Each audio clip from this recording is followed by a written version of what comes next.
14 minutes, c'est précisément le temps qu'il aura fallu aux Angevins pour assurer leur qualification pour les 32e de finale de la Coupe de France. Face à une modeste équipe de l'AS Excelsior submergée par l'enjeu, les scoïstes se sont imposés sur le score fleuve de 5-0. Au bout d'un quart d'heure, les hommes de Jean-Louis Garcia avaient d'ores et déjà fait la différence en menant 3-0. Les Réunionnais n'ont pas eu le temps d'y croire que la rencontre était déjà pliée. Ils se sont compliqués un petit peu la tâche en concédant ce premier but un petit peu gag au bout de 2 minutes. Et puis sur l'engagement, tout de suite, on a décidé de marquer le coup en poussant très fort après ce premier but. Et on a marqué le second au bout de 6 minutes qui je pense, tue le match. 2-0 au bout de 6 minutes, 3-0 au bout d'un quart d'heure. L'entame de match les a complètement condamnés. Au prochain tour, le SCO se déplacera dans l'Hérault à côté de Montpellier pour y affronter la formation de Latte qui évolue en division d'honneur. C'est ce qui s'appelle être verni.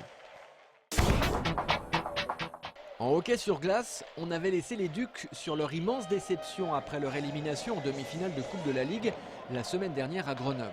Samedi, en championnat, les joueurs d'Aquila Aimé se sont remis dans le sens de la marche.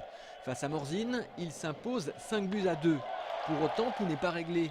Leur claque en Isère a laissé des traces. Pendant la première demi-heure, les Angevins ont bredouillé avant de se ressaisir. À noter un nouveau trio d'attaque inédit, Poudrier, Widman, Baluch, très performants. Pour le moment, c'est la trêve pendant quelques jours. Absence de rythme, adresse en berne avec seulement 32% au tir, tout y est passé. Samedi soir, les joueurs de l'ABC ont offert un comportement affligeant. Face à Chalon beaucoup plus simple dans son jeu, il s'incline 52-75.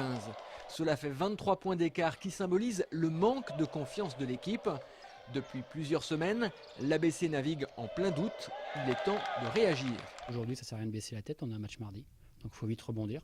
Et déjà, au lieu de regarder ce qui se passe chez le voisin, le joueur qui est à côté, on va falloir peut-être se regarder vraiment dans une glace. Car aujourd'hui, le niveau général est trop faible.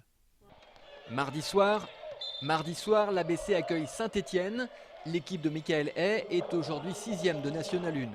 De leur côté, les joueurs de Saint-Léonard s'inclinent très lourdement à Chaland. C'était prévisible, mais ça fait mal. Défaite 101-79. Chez les féminines, en revanche, tout va bien.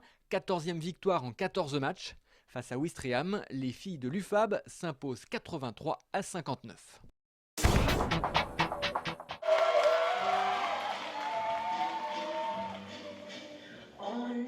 Pour terminer, saluons la très belle performance de Margot Chrétien. La jeune nageuse d'Angénat Synchro remporte ce week-end à Angers 2 médailles d'or pendant les championnats de France Élite Junior, en solo libre et figure imposée. À 17 ans, la jeune femme s'impose plus que jamais comme une future grande de la discipline, de quoi la positionner pour les Jeux Olympiques de 2016, voire même de 2012. Margot est l'invitée de Sport 7 cette semaine. Vous verrez que son club réalise également un carton plein pendant ces championnats de France, avec 8 médailles, dont 4 en or.